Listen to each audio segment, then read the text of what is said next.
krabice. Dobrý den, vážené dámy a vážení pánové. Já vás tady vítám na mém kanále, já jsem Cakeface.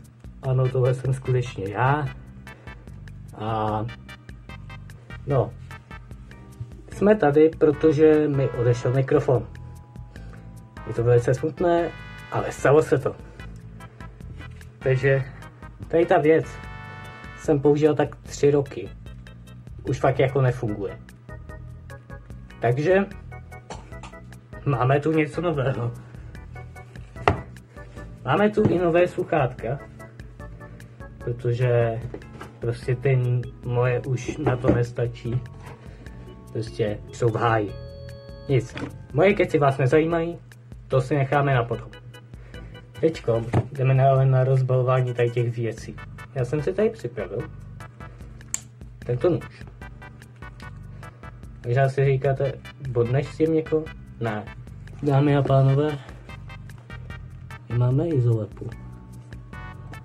A já přemýšlím, jak to mám udělat. Dámy a pánové, musíme takzvaně opustit normální rozbalování youtuberů. Musíme, to je izolepa, my to musíme sloupnout jako normální lidi.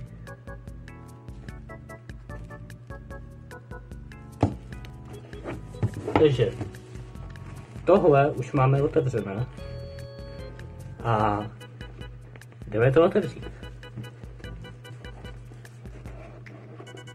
No.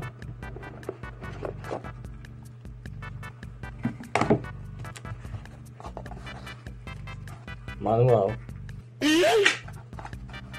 Jo.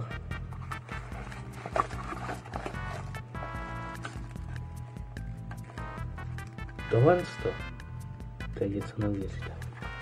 Stojánek. Dámy a pánové, něco neuvěřitelného jsem teďko mě napadlo. A proroctví se nenaplnilo. Pořád to děláme jako normální lidi.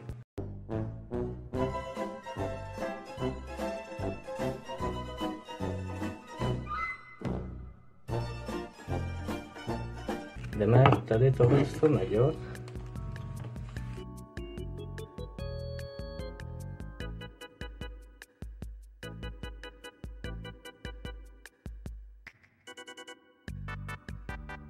To je nějakáž moc dobře. To je nějaké divné. Něco se dneska stane. Co se stane? To nikdo neví. Takže tady to máme. Krásný teda. Tady ten mikrofon je krásný, musím říct. Vypadá kvalitní. Potom si ukážeme, jak zní. Teďko, ale nás čekají sluchátka, které máme zde. Takže jdeme se kouknout, že si to můžeme otevřít jako normální lidi nebo jako youtubeři. A zdá se, že to můžeme otevřít jako normální lidi. Takže proč jsem tohle bral? Kdo ví. Tak, máme to otevřené. Jdeme to vyndat. Bublinková folie. Neuvěřitelné. A jinak v tom máme ještě manuál. Nepotřebujeme. Jdeme tohle to rozbavit.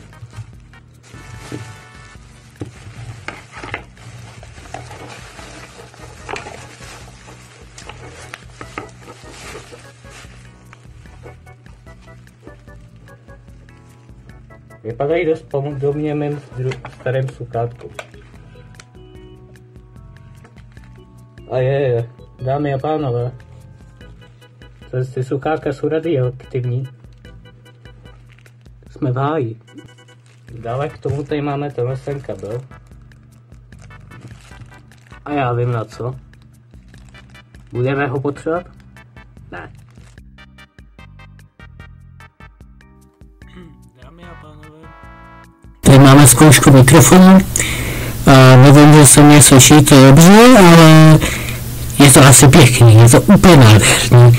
Jak můžete slyšet? Tak, to by stačilo. Díky, že jste se koukali až do konce.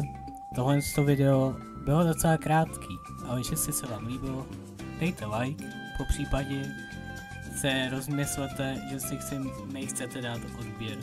Nejdřív se ale koukněte, co jsem ještě natočil. Takže zatím a čau.